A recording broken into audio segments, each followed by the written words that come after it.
Jessie, woo, BBS. I just turn the water on. Big old flex. She never saw before. Chasing me like waterfall. What's up, y'all? It's your sister, Jessie Woo. Welcome back to another episode of Just a Couple Things, y'all. Your favorite podcast hosted by me, your sister, Jessie Woo. Now, before we get into all the things we're going to get into today, are you following me on every platform that streams podcasts? Apple people, go ahead. Go to Apple Podcasts right now. Hit follow. Spotify people, go ahead. Go to Spotify right now, hit follow. Make sure that you're getting the audio. Those of y'all who are on the Amazon podcast, those of y'all who are on is it SoundCloud, wherever you get your podcasts, go ahead and click follow so you can get the audio first from your sister, Jessie Woo, okay? All right, so before we start, I'm going to do something called a mental health check-in. Let's just start that. I want to start that, doing a mental health check-in. And I got that from my friend Justin. Shout out to King of Reads, my friend Justin. If you're part of the members, this is for the members, strictly for the members. You know Justin very, very well. And he has a huge platform on here, YouTube, TikTok, Instagram as well. He does a thing when he does a mental health check-in from time to time. And you know what? I want to start incorporating that in my podcast. Just a mental health check-in. How are you doing, sister? How are you doing during Black Women's Mental Health Check-In, Black Women's Month? Comment ça va? Comment ça va? How are you doing? ¿Cómo estás? How is your mental health space? Are you good? It's so much going on during Black Women's. There's so much going on Black Women's Month. And so I just want to check in on you. Just make sure that you're okay. Tell you I love you. If anybody hasn't told you, if nobody's told you, I just want to be the first to tell you, like, you is smart, you is kind, and you sure is important. And you is beautiful, and you is destined for great things. So I just want to put that into your mental, put that into your spirit so that you know, like, you are that girl. Okay? And I'm putting that into my spirit too, because sometimes I feel like having a platform, sometimes you see a lot of negativity about you, and sometimes it's hard to ignore. And I just have been learning to just hold my peace. I can't address everything. I can't try to make everybody like me. It's like, if you have your thoughts on me, great. Because I mean, I get on my platform and I give my thoughts on other people all the time too. So it's like, hello. If I have thoughts, other people have thoughts too. You know what I mean? So it just comes with the platform. But you know, sometimes it is hard because it's like, dang, you want everybody to like you. They don't like me. What did I do to make these people so damn bad? You know? But no, I am good mentally, and I just want to make sure that you're good mentally as well. And yeah, drop them in the comments and let me know where your mental state is. You know, give us your mental health check-in. Okay, there's so much going on. We're going to get into just a couple things. Just a couple things, y'all. Just a couple things. I'm going to do things a little different today, though. I want to talk about like a big subject first. I want to talk about age gap relationships today.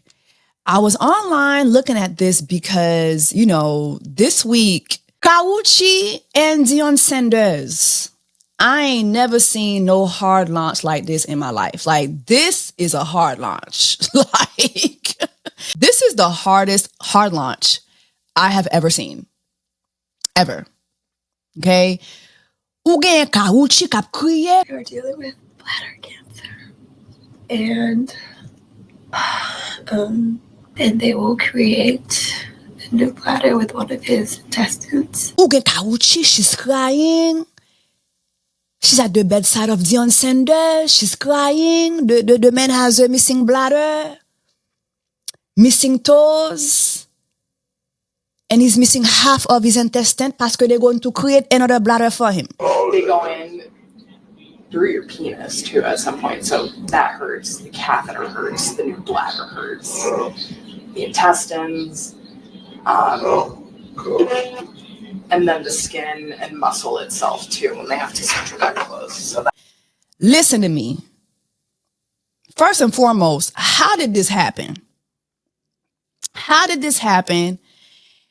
And why are we hard launching at this moment in time? Like, what is going on? What is happening? But before we go back into Karrueche and Deion Sanders, a big talking point of watching their hard launch was their age difference. Now, Karrueche, she's 37. Deion is 57, I believe. So there's a 20-year gap.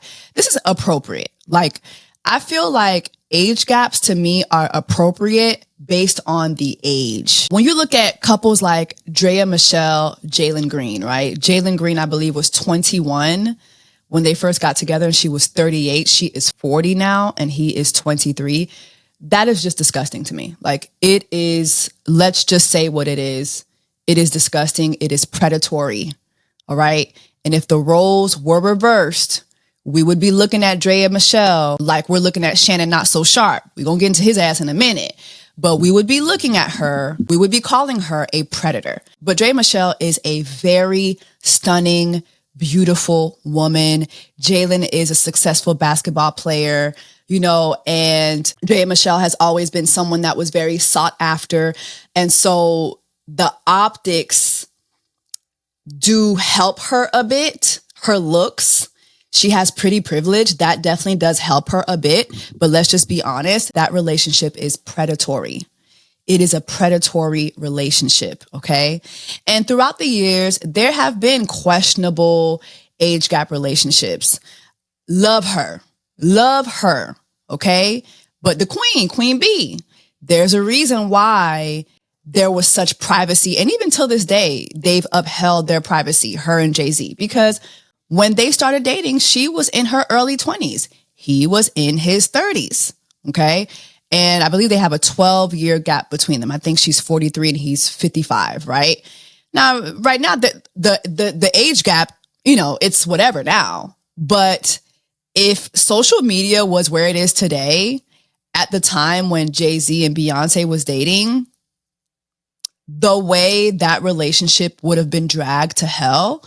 But again, there's a reason why there was such privacy and they were so tight-lipped, and her family helped with that too, because the optics just were not great. Another age gap relationship that I think is very weird right now, and I really like him a lot, but Papoose being 47 and Clarissa Shields being 30, and I believe they got together when she was 29. I mean, listen, it's appropriate.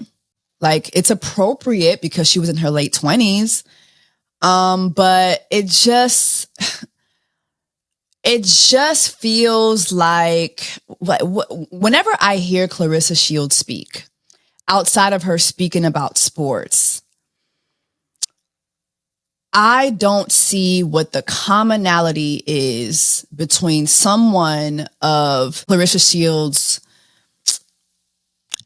mentality and Papoose. I just don't see it. It's just, at the very least, it's just very awkward to me, but they seem to be very happy in their relationship. I don't know them personally. You know, I have met Papoose a couple times. He was always very nice to me. I think he's an upstanding man. But I still have my thoughts on the age gap that they have. And I've seen the way she's behaved, you know, as far as Remy Ma is concerned. Like, there's just been a lot of questionable things. But anyway, they seem to be together and happy, but still that age gap just gives, at the very least, very weird to me, especially when I'm looking at like her mentality. I just feel like there's something very naive and childlike about her. And I don't know if it's because she's been an athlete for most of her life and she's had to provide for everybody and she's had to, you know, I don't know. Something about it just feels like,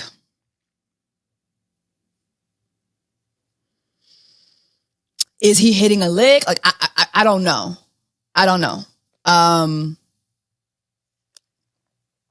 don't know. And I hate to feel that way because I think he's a great guy, but something about it just is a little awkward to me. One of the biggest age gap relationships in Hollywood is Michael Douglas and Catherine Zeta-Jones. There's a 25-year age gap between them.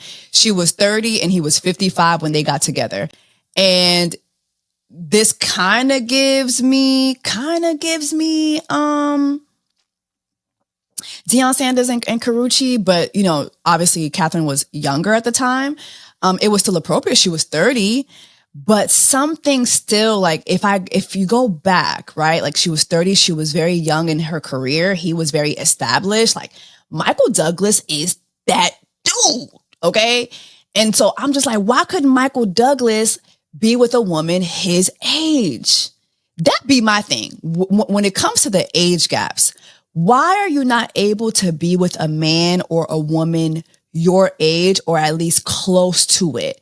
The power imbalances to me. It's just so clear and weird. Harrison Ford and his wife, Callista, they have, I think, a 20-year difference. One thing about it is Callista looks so much older than her age. I remember one of my aunties telling me when I was younger, like, don't date a man too much older than you because he steals your youth. And a lot of times when you look at these age gap relationships, especially with, like, when the man is much older than the woman, is it me, or a lot of times like the woman starts to morph into the man's age group looks wise? It's like the man ages her. He just sucks the youth out of the woman. And I feel like Harrison Ford and his wife Callista, like, that is very apparent. She definitely looks 20 years older than what she actually is. Karrueche, Tran, and Deion Sanders. Karrueche, sa, no sister, sa mbakapab. Sa mbakapab. This is the hardest of the hard launches I have ever witnessed. Mes amis Karrueche, lap kriye, lap rele, you know. She's at the l'hôpital, she's by his side. The man has a missing bladder. The man has missing toes. The man has half of his intestine missing parce que kounya yo pa fon l'autre bladder avec intestine là. Lap kriye. We are battling cancer. We are battling bladder. We are battling.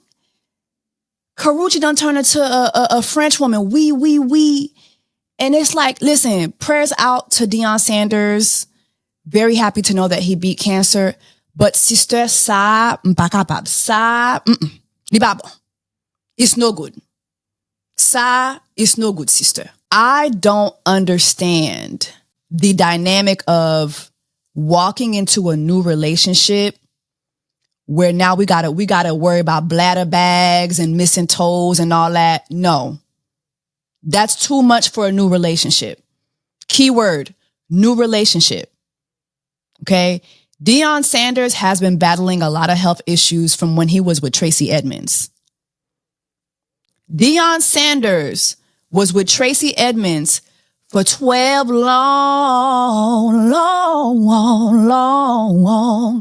long years. 4 of those years, they were engaged. Li pa marié. Li pa marié fia. 12 years. 4 years of which they were engaged. Yo pa marié. That's a time waster. And mind you, this man was in his mid-40s playing like that. Playing with that lady time like that. And also, aren't you and Tracy friends? This is a whole other thing too, but because I was like, Karrueche used to be on a show called Games People Play. That was produced by Tracy Edmonds. I believe the first season had not Lauryn Hill. The first season had Lauren London. First season had Lauren London. I believe in the second season, Lauren had to leave. And so Karrueche was brought in. And I'm not sure what their friendship looked like, but shout out to Claudia Jordan because she let us in on this tea. I'm good friends with Tracy Edmonds. And I do remember Tracy hearing rumors about Karrueche possibly dating Deion. So she saw her at an event. I think it was Niecy Nash's event. And she, calmly, just in conversation with her, she asked her if she was dating Deion, and she said no. She laughed it off and said no. So, it was kind of like to hear it and to see this now. But look at them too. Like they look very cozy, like they were friends. Like that's Tracy and Karrueche. Claudia, I can see the picture of it. Claudia. So, I mean, here's my... Are you sure you saw it? just so we're clear, this is not me hating on Karrueche because I'm friends with Tracy before people misconstrue it. I'm saying moving forward with women, I think we would be better off if we sometimes have the uncomfortable conversation with someone that has placed us in positions, given us opportunity. We've hung out, we've had lunch, we've had drinks. There's nothing wrong with saying, hey, just so you know, I'm on some sneaky shit. It wasn't while y'all were together. And I just want to give you a heads up. Karrueche and Tracy had somewhat of a close relationship, or somewhat close, right? I'm not saying they was besties, but they at least were close enough to where Tracy felt the need to talk to Karrueche about this, you know, and Karrueche denied it. But according to, there's a YouTube channel on here called the RRG Show. They've been showing receipts of Karrueche being with Deion for a minute. And so that's a whole other thing. But like, do y'all think that Karrueche should have told Tracy, especially considering that they had a close working relationship? Do you think she should have told Tracy or been honest with Tracy about her relationship with Deion Sanders? I feel like if we just work together, no. But like, if we're like hanging out outside of work, we hugging each other, we like, and who knows what Tracy Edmonds was talking to Karrueche about, like outside of the show, the one show that they had. Who knows what other opportunities she had down the pipeline for Karrueche? You know, like, who knows? I think it depends on your closeness with that person, but that's a little, that ain't a little messy to y'all. That's a little messy to me. It's a little messy to me. I'm sorry. But anyway, Karrueche, sister, tandem. Karrueche, sister, tandem. Et puis tandem bien. Tandem bien. Hard launching a relation with a man with a missing bladder, missing toes, and half of an intestine. Sister, that is a chop. Ça, m'pa prendre nan men. Ça, I cannot co-sign that. Et puis when you look deeper in the man's relationship history, one wife 9 years, another wife 12 years, a girlfriend 12 years together, 4 years engaged. He seems like he has time to waste. Okay? And for you, sister, you 37, 37 ans, oui? Ou jeune toujours, oui? Ou jeune toujours, oui? And I know that you've expressed that you want to have kids, you want to have a family, sister. He's already got that. He's already have a family. He's got that already, sister. And then to be honest, when you look at the video alone, like Karrueche, you helping him walk, you helping him pee, you helping him do all these things. It's very noble. It's nice, right? But doing that for a new relationship, given his history with his battles, health-wise, it tells me that you came into this relationship as a nurse. I'm sorry. Like, I can't co-sign that for my sister because I don't want you women out there, my sisters out there, thinking that this is okay. When do we ever see men do this? When do we ever see men go into a new relationship to be a nurse? Mapton. I'm waiting for the answer. No,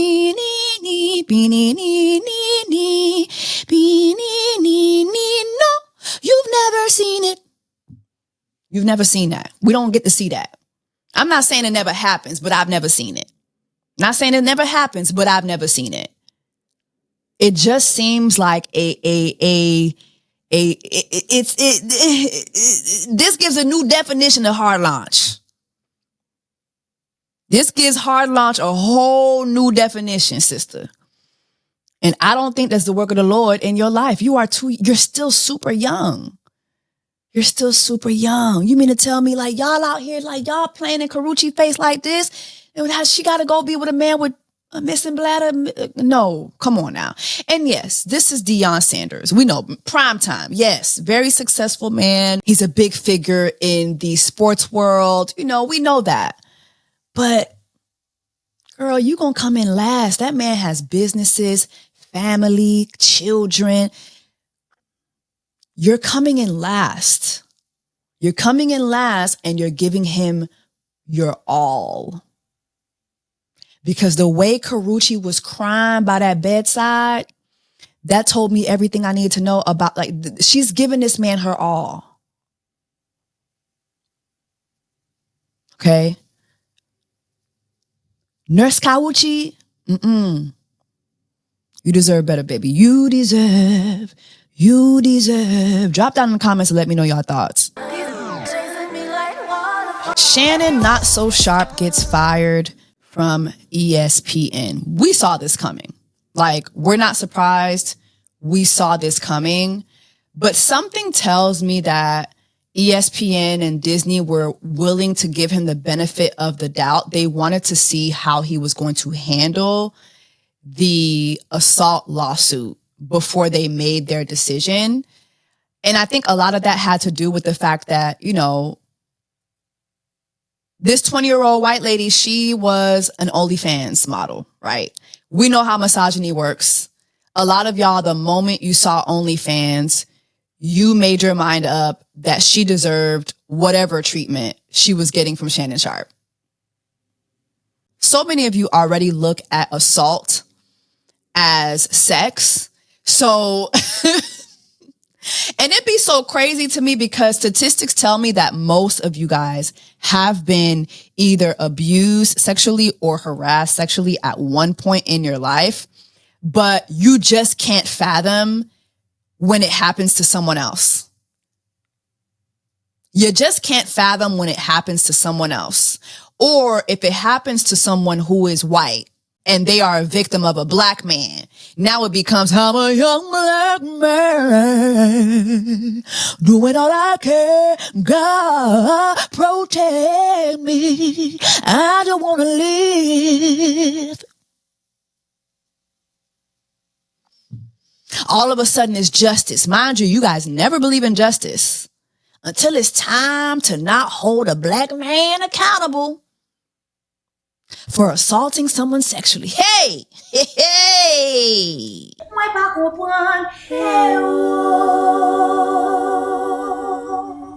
Hallelujah, hallelujah. Jessie said, why not la vie?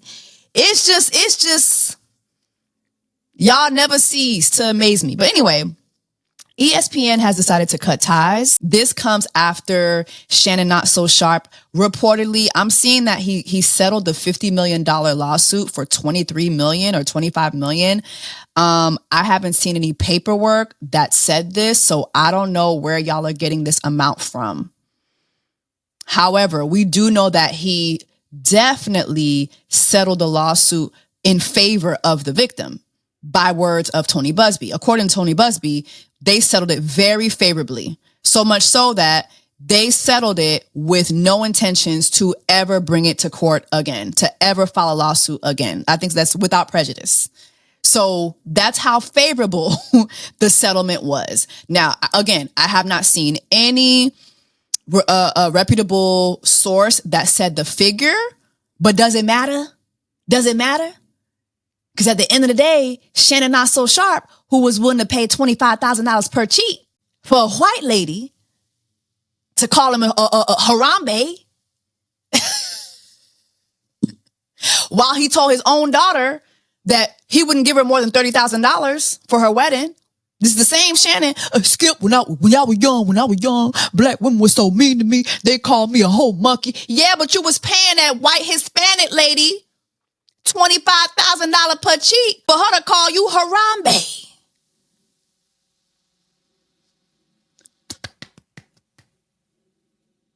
You ain't had no problem with that. And again, this is why when y'all ask black women, well, why y'all be so mad when black men date outside our race? Y'all do it and we don't say nothing. It is because when black men date outside their race, it is usually tied to anti-blackness. We do not care if you date outside your race. Just don't be anti-black. That's all. That's all. That's all. That's all we want. That's all we ask for. That's all we ask for. Just don't be anti-black.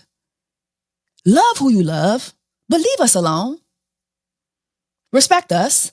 Respect your black mom. Respect your black aunties. That's all. That's all we ask. Respect your blackness. If you want to go clap pink cheeks, do it. If you want to pay $25,000 per pink cheek, do it. But why are you doing it and allowing that white lady to call you Harambe? That's all. C'est ça, oui? C'est ça seulement nous demandons. Tant pis, please. Just don't be anti-black. That's all we ask for. Thank you. Anyway, ESPN has decided to cut ties with Shannon Sharpe. This is an article from CNN. The Pro Football Hall of Famer Shannon Sharpe out at ESPN just weeks after settling sexual assault and battery lawsuit. You know what's so funny too is the commentary of, oh, this was never about justice for Gabriella. This was never about justice. Well, it wasn't about justice for Shannon Sharpe either. Because if it was, he would have took it to trial. If it were, he would have took it to trial. Tony Busby, her lawyer, was prepared to go to trial. Why settle? If it's for justice, if it's about justice, black man, why are you settling? Go to trial. Let the chips fall where they may. Did we not see Diddy and all of his audacity go to trial over things that nobody was disputing that he did? Go to trial. Go seek your justice. Oh, but why didn't she file criminal charges? Please, please, please. Studies literally show us that less than 10% of reported assaults turn into conviction. See, the law reflects the people. We just have to be honest about that. The law reflects the people. A lot of you do not see sexual assault as violence. You see it as sex. And depending on who the victim is, you see it as something that they deserve. Well, you had your ass out. You had your booty out. You on OnlyFans. You on OnlyFans. You came on a trip with me and you think you're not going to give me no cheeks? A lot of y'all are predators. A lot of y'all are predator apologists. And so therefore, the law reflects that. The law reflects that.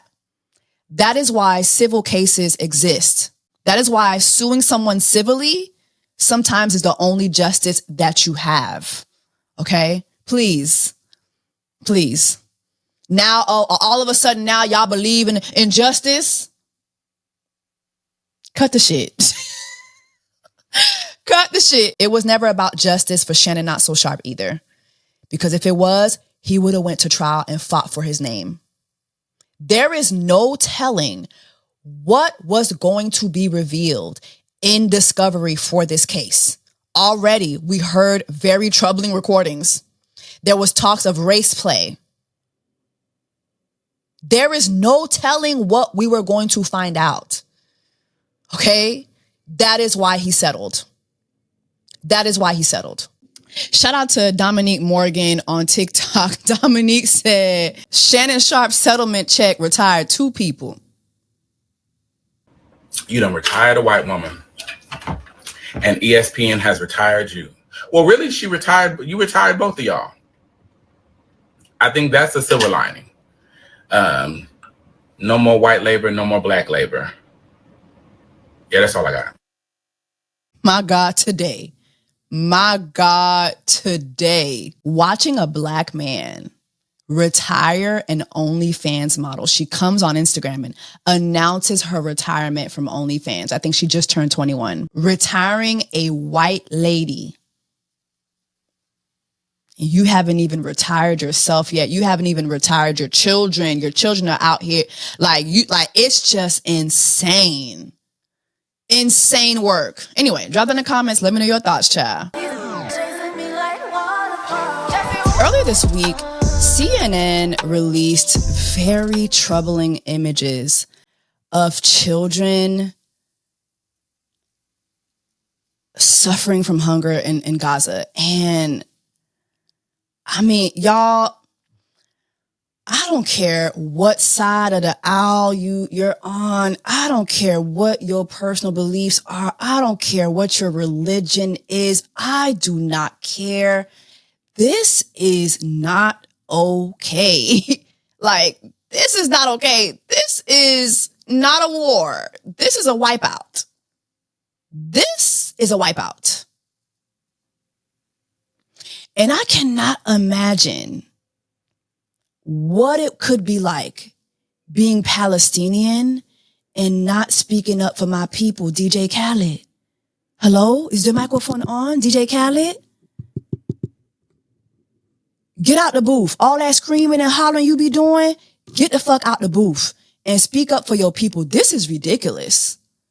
This is ridiculous. I know you somewhere cosplaying as a light-skinned black Jamaican man with long-ass titties, but I'm going to need you to get up and say something about your people. This is nasty work.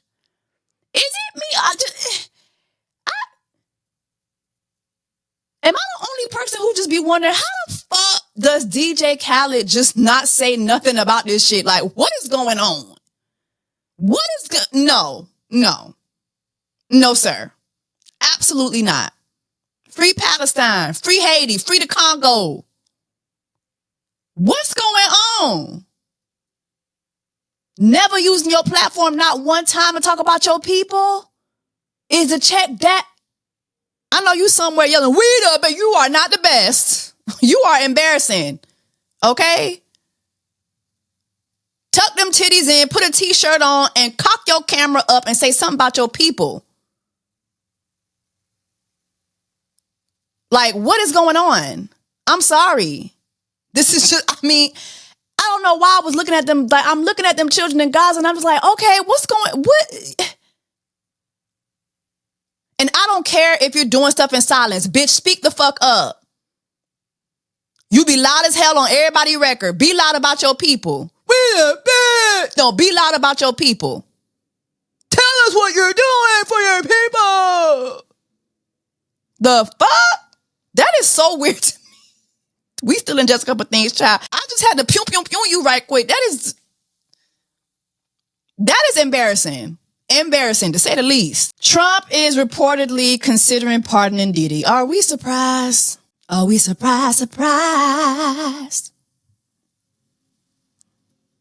He the first Diddy. We not surprised. He won't let us see the Epstein files. Like, it's a reason for that. We're not surprised. However, Diddy has said something about his son, Lil Diddy. For those of y'all who don't know, I reported on this before. Lil Diddy has his own assault case. Now, in the assault case that's against Lil Diddy, the assault that happened in that case allegedly happened on a yacht that Diddy chartered. Anyway, TMZ was able to get the docs, and they said this, that Diddy's arguing the case filed in California. He's asking that it should be tossed out because the court has no jurisdiction over him. He says he's been a Florida resident for more than 5 years, and points out he's been incarcerated in a Brooklyn jail since his September 2024 arrest. That ain't got shit to do with shit. If the crime was committed, if you was there in California, you did the crime, you got to pay the time. You and Diddy Jr. got to pay the time. I'm sorry. I know they're going to toss this shit right on out. Diddy also says the lawsuit incorrectly claims that he chartered the yacht where the alleged assault occurred. He says another company chartered the yacht and he didn't sign any charter agreement. That don't mean no damn thing. That sounds like a technicality to me, but who knows? I ain't no lawyer, but we gonna see, child. But just keep in mind, little Diddy need to get locked up too. He out here doing the same thing Big Diddy was doing. Okay. Next story. Ray J went on the Cam Newton podcast and said that he confirms that he actually was dating Whitney Houston at the time of her death. Did y'all know that? I didn't think she was dating nobody, but he says they were actually dating, but he confirmed that he was not in the room with her at the time and that he wasn't the one who deleted her. Apparently there have been talks for years that he was the one who did it. Did y'all notice? I never heard anybody say that Ray J was the one behind her death. But anyway, here's a clip. Number one, you mentioned murder. If you look on all my comments, yes, every time I go live, anything, you kill Whitney. Okay. That happens in spam. Now speak your truth on that. Dang. Here's the truth. I love Whitney. I was with Whitney every fucking day. She was one of the most important people to me. So y'all had a real relationship? 1,000%, bro. The real emotions? Bro, that was my people, bro. We was going to make it official the night she passed, bro. We didn't get a chance to, and I was on my way back and just never saw her again, bro. Niggas is saying that I was in the room when she died. Bro, that's the biggest cap I've ever heard. I've heard it since the beginning. I wasn't even there. I was nowhere around. Where were you? I was in San Diego doing a show. Okay. When I got back to the hotel, they did not let me up until everything was cleared and it was just the family. That's when I was able to go upstairs and see the family. This is you talking like late at night. When I pull up, I got my shoes. I'm ready to go to the event. I just talked to her on the phone. She's not there no more. It's over. And Ray, who was her bodyguard, he found her. And he called me. CNN says Ray J found her. And then 10 minutes later, oh no, Ray, her bodyguard. That shit's 10 minutes later, bro. You get what I'm saying? Mm-hmm. And so there is a innocence with jumping to conclusion, and you can kind of see why. Obviously, there's similarities in names, but that was not you. I was nowhere to be found. Right. And I hate talking about it because I got so much love for her. I've never seen her in that state. Yeah. They never. So to make me that person when I wasn't even there, and then to put murderer on top of that. Did you guys do drugs? I've never done one drug with Whitney. And then when niggas ask me, did Whitney do drugs? I mean, you don't gotta. There's certain things you can ask me, and I'll tell you about me. But you don't gotta ask the other question. Did y'all ever think that he was the one behind her death? I never thought that.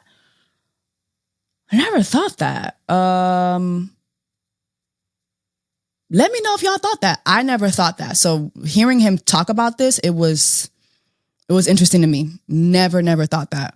However, he did say something else on the podcast that I thought was yucky. The Clive Davis event was the next day. We were going to go there together.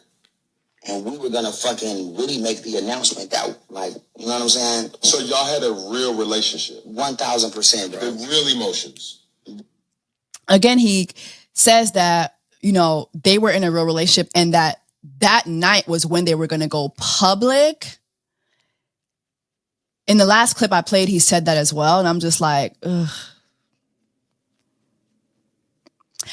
Why do we need to know this if it's the truth? Why do we need to know this now? What does it do for Whitney's legacy? IDK. Bro, that was my people, bro. So that's how it was. I barely speak on Whitney. She's Whitney Houston. Yes. That's Whitney Houston, but she's Whitney to me, right? And to me, it's just so distasteful for somebody to tell somebody something that the other person can't respond to. To me, it's unfair. So I've always just never said nothing. But now that this shit's going everywhere. How did you guys even meet? Take us through the good time, right? It was nothing but good times. Yeah. It was nothing. So how did the Whitney and Ray J thing become a thing? Because because we just started bonding, bro, in Miami. But Whitney was Brandy's idol. That's all Brandy listened to. She fucking worshiped Whitney. She loved her and she emulated everything around her. You know what I'm saying? So I like Whitney too then. I felt the same way, just different. Then when I seen her, I went there. Oh, y'all don't find that fucking weird? Listen to what he just said. Rewind it if you need to. Ray J let us know how much Brandy idolized Whitney Houston. We all know this. If you know anything about Brandy, you know her idol was Whitney Houston. And the way he's talking about it, it's as if he obviously knows that this is his sister's idol. And so he goes out of his way to fuck his sister's idol. Let me know if I'm listening wrong, but that's all I hear. That's all I hear. Brandy loved Whitney. All she did was listen to Whitney. She loved Whitney. So when I saw her, I loved her too. What? I see why Brandy don't talk to Ray J. Like, I see, like, every time this man opens his mouth, it's just, you can see and understand why Brandy do not talk to this man. It is so annoyingly disturbing, the things that come out of his mouth. And now to have insight on the way he saw, like, it, oof.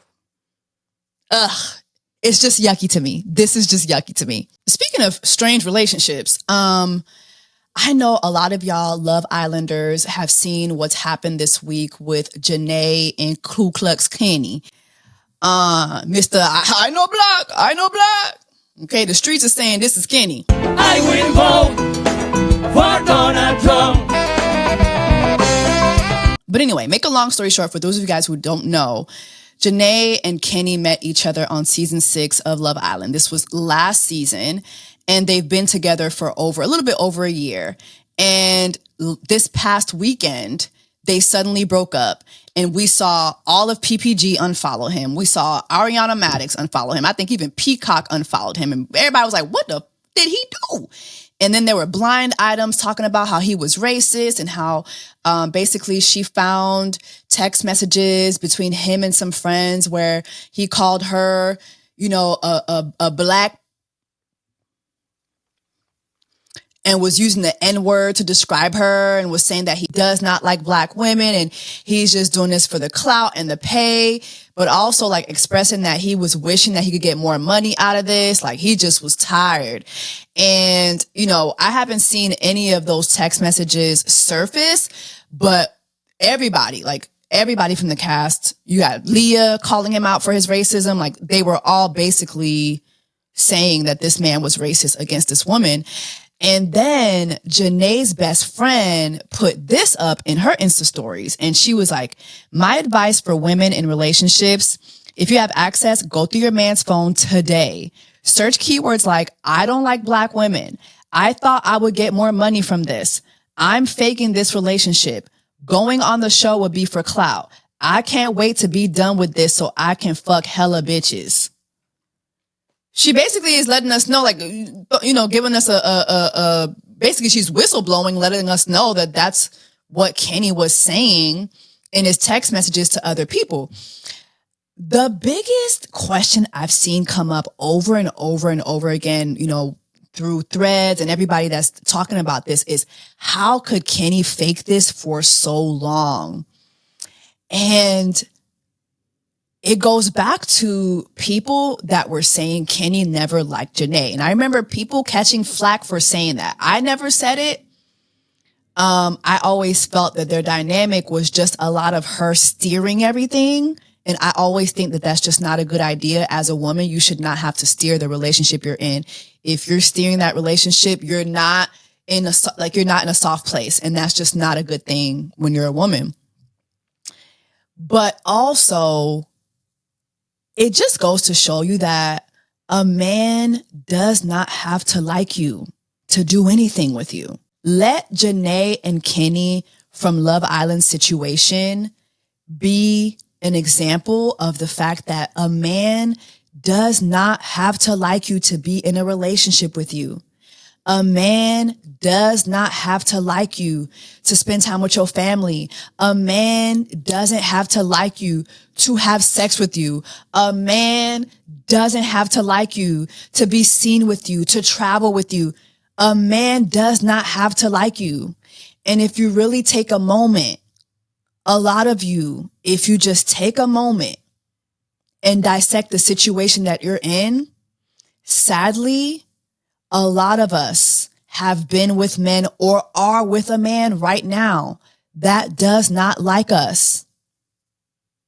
It happens all the time, especially if you are that man's ladder. During Black Women's You Are That Man's Ladder Black Women's Month, a lot of us have been a man's ladder.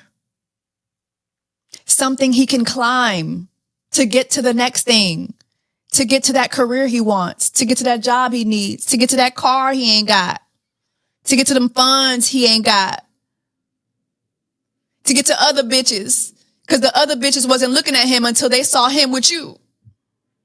It happens all the time. It happens all the time. It happens all the time.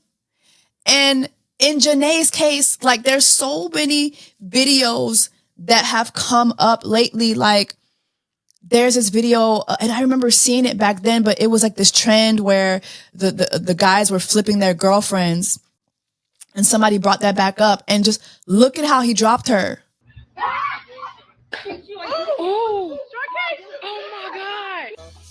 my God. I'll find the things they say just can't be found.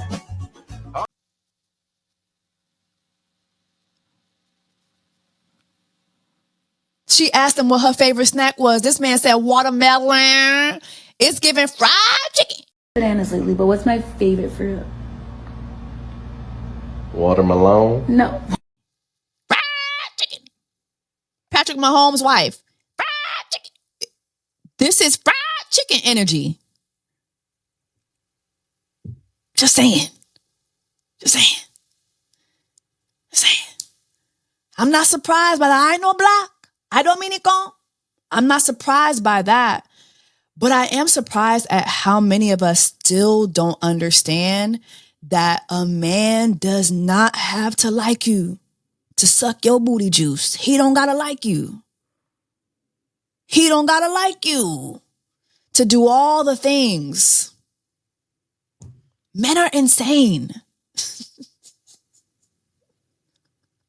The sooner we realize how insane men are, I think the better choices that we'll make as a whole. Okay, sisters? Please. All right, let's get into what the did I just watch. Have y'all been watching The Hunting Wives on Netflix? What the hell is this show? 8 episodes. I only seen y'all hunt one animal. Are y'all hunting animals or are y'all hunting coochie? It's just a whole bunch of horny white women. It's just pink nipples on my screen, pink cheeks being slapped. Baby, episode 7 comes in like a wrecking ball.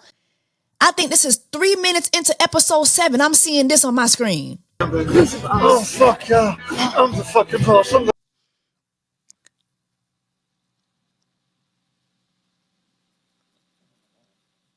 Hunting Wives is one of the most diabolical, most horniest shows I have ever watched. And I'm going to need 20 more seasons immediately.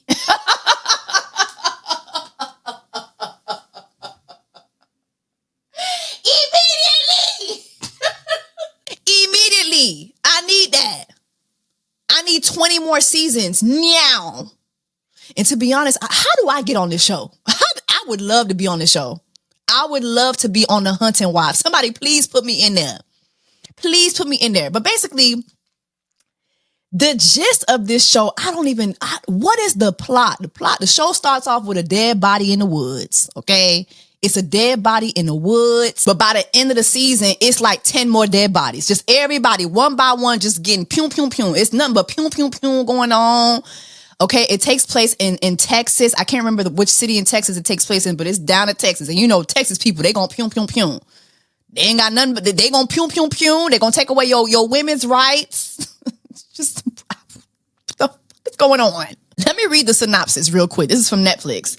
Before the bullets start flying, The Hunting Wives introduces Cambridge transplant Sophie to East Texas via an NRA fundraiser thrown by her husband, Graham's boss, Jed, and his stunning wife, Margot. Sophie is a fish out of water in the conservative socialite scene. Still, Margot welcomes her into the circle with open arms, open and very seductive arms, child. Margot is the head hunter. I'll see you tomorrow.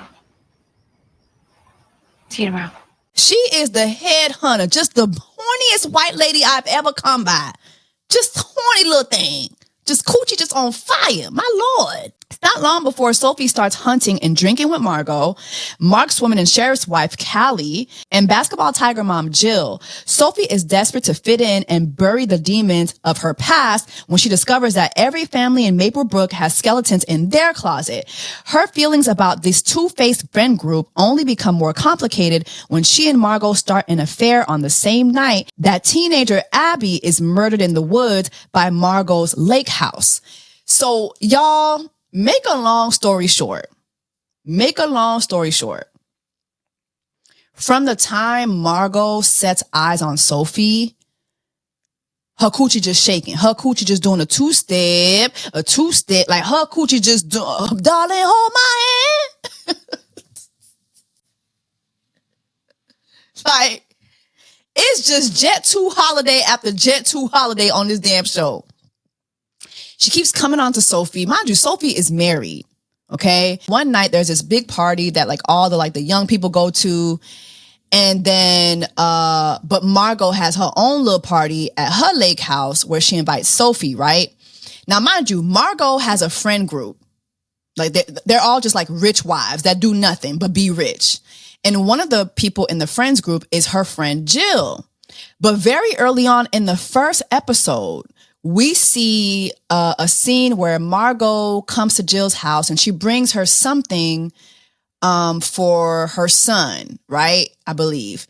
She's like, oh, can I give this to your son? And she's like, oh yeah, sure. He's upstairs.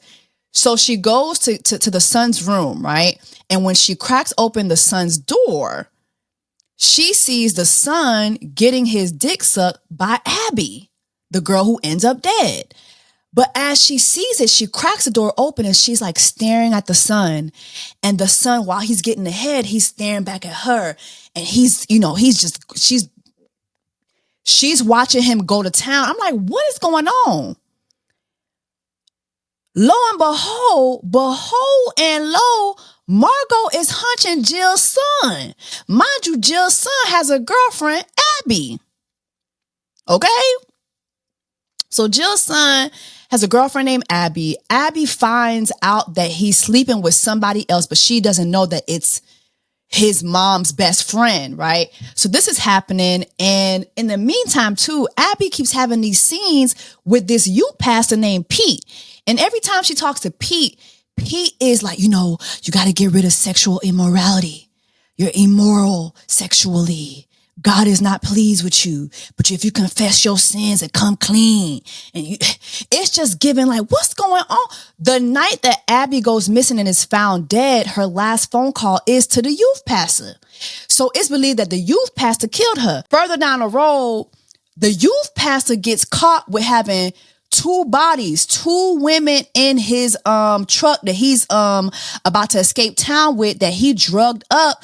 And so the people, the police think that maybe he killed Abby, but before they can arrest him, he offs himself. Okay, so that's one person who we can't prove deleted Abby. Jill, who is the mother of the boy that Margot is sleeping with, mind you, Margot is sleeping with Sophie, who's married. She's also sleeping with the sheriff's wife, who's mad that she's now sleeping with Sophie because now they can't be girlfriends anymore. And she confronts her about it. She even like sends her these like pictures where she had a private investigator follow her to Jill's son's room and take pictures of them while they was doing the thing, doing the sex. It's just a lot going on. But when Abby is murdered, the gun that's used to delete Abby is Sophie's gun that she just bought the day before. She don't even know how to use the gun. Okay?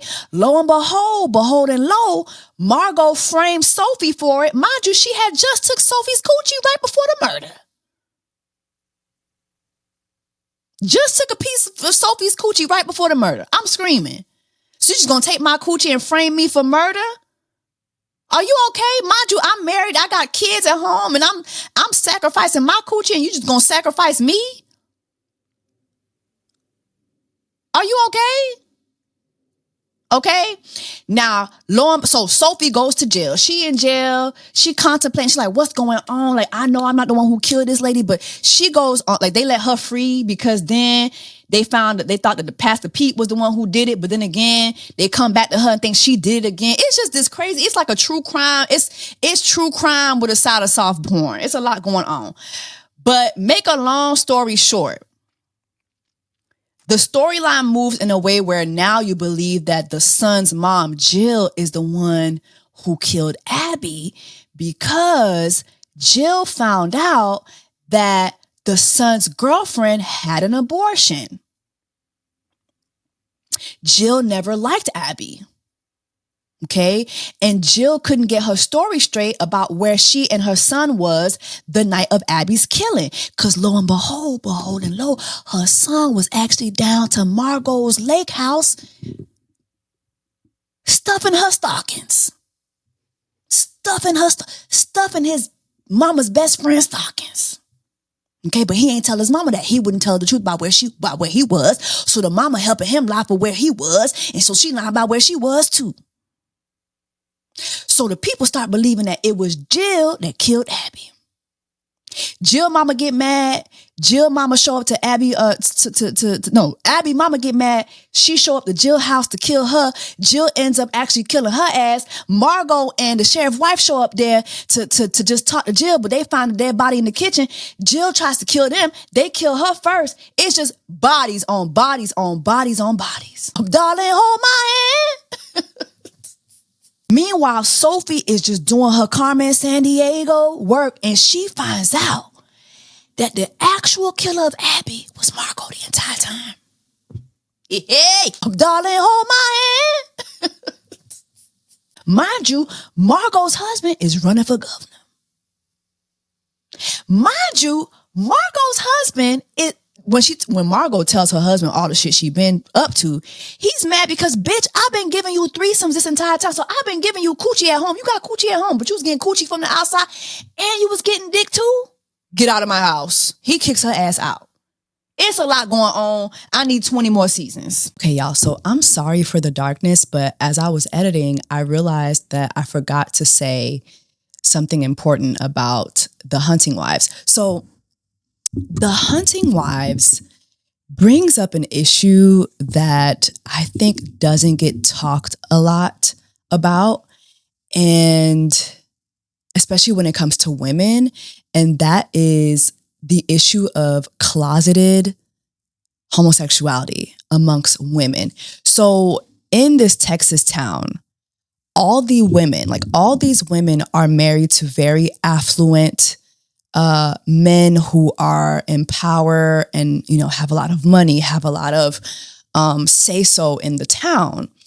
And despite living these lavish housewife lives that they're living, it really gives housewives of Real Housewives of Texas. And they're living these lavish lifestyles where they're living in these huge homes and they're wearing the expensive clothing. They're going to all the prominent galas, right? But a lot of them have this secret that they actually are lesbians. Margot is the main headhunter.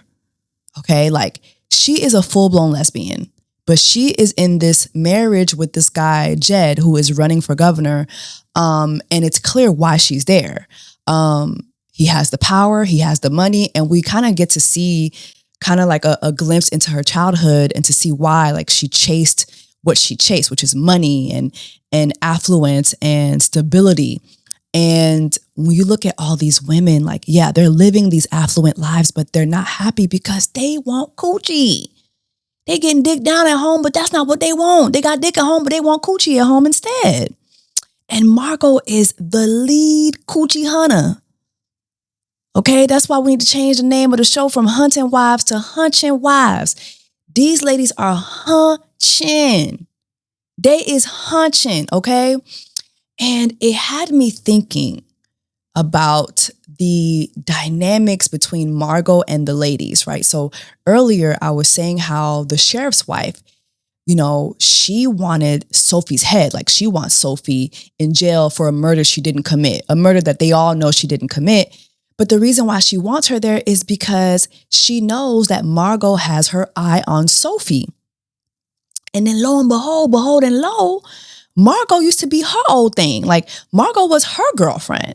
And when she sends Margot those pictures of Margot hunching Jill's son, that was for her to hurt Margot and for her to let her know, like, I can hurt you, but I don't want to hurt you because, like, you're my girl.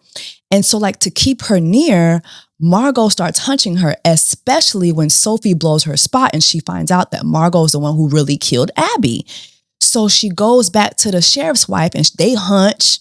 And that's Margot's way of controlling her actions to make sure, like, she protects her from Sophie. It's just this weird dynamic. And even with Sophie, right? After Margot frames her for murder, Margot is still able to hunch Sophie back into her control. It's just like this weird dynamic that they are showcasing with these women. And it made me think about, like, the time or two that I've been friends with someone who might have been a closeted lesbian. It's like it's an uncomfortable conversation to have. But when you watch the show, if you're watching the show, like, drop down in the comments, let me know if you're watching the show, if you didn't catch on to the fact that these women are lesbians. They do not want to be with their husbands. Okay? Margot does not want to be with her husband.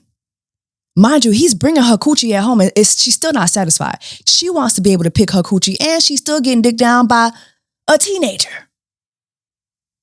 Okay? But the way she controls her friend group is through tonguing their coochies down. And it just made me think about the time or two where I have had a friend or I've been in the midst of a woman that has that type of personality. Drop down in the comments and let me know if you've ever experienced that. But I have definitely experienced that. And the similarities between what I've experienced and Margot's character, control.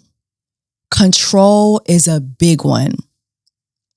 Also, the friendship that I had that mirrored Margot's character, that person had this thing where she loved to say that her friendships were just as intimate as, like, her relationship with her husband, if not more. And I always thought that was kind of weird because, yes, like, don't get me wrong, like, I do think in female friendships, like, you should romanticize each other, have fun, take trips, go on girl dates, like, you know, spend quality time. Like, we do need girl time. We need girls time. We need our girls. We need girls friendships. Like, we need that. As women, we do need that. But I think that women who pedestalize their friendships with their homegirls, where they hold their homegirls to higher standards than the man that they're sleeping with at night, I've always found that to be a little weird. Like, I've always found that dynamic to be, like, a little off. A little off. Like, bitch, ho, is you cool? Like, why are you so controlling over what I do, when I do it? Why are you checking to see if you calling me and I'm not answering? You checking my social media to see if I'm doing, like, I've had a friend like that. And it was the weirdest thing. And now watching this show, I'm like,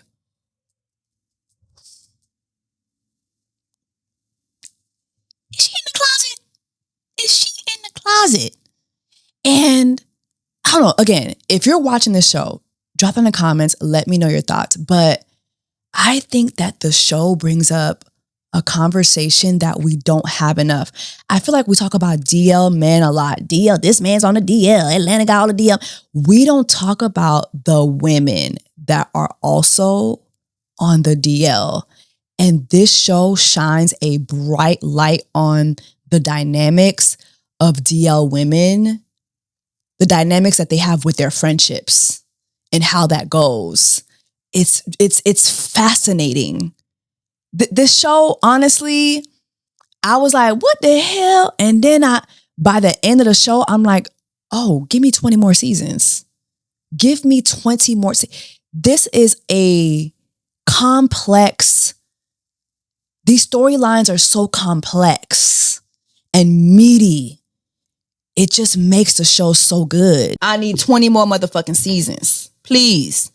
Drop in the comments. Let me know if you've been watching Hunting Wives. It's a lot going on. It's giving Desperate Housewives, but extra desperate with guns on the side. It's a lot happening. But Netflix, go ahead and change the title from Hunting Wives to Hunching Wives. Cause literally every 5 minutes is nipples on the screen, is coochie on the screen. Like every 5 minutes, I done seen ding-a-ling, I done seen balls. It's a lot happening. Give me 20 more seasons. Anyway, y'all, make sure that you're following Jess a Couple Things on every platform that streams podcasts. And also make sure that you're leaving me a 5-star review. Okay, because I'm a 5-star what? A 5-star bitch during Black Women's Month. Okay? And I will see y'all in the next episode of Just a Couple Things, y'all. Till next time, take care of yourselves and each other.